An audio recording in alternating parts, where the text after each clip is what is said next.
Hôm nay không còn cô đơn nữa rồi. Tiếng chuông Giáng sinh vang khắp đất trời.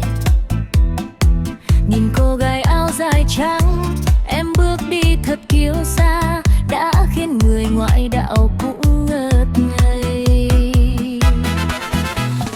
Chúc mừng Giáng sinh an lành và anh chào em trọn vẹn trái tim.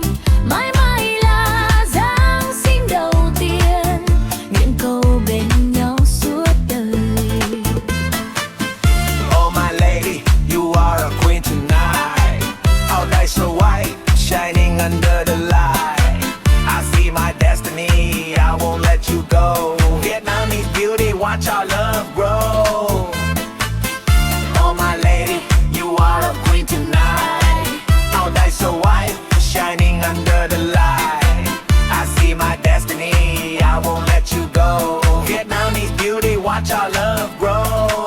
Tiếng mừng Nha Trang, nhà thơ đã gọi mời. Nhà thơ Ba Làng nơi ta nguyện ước.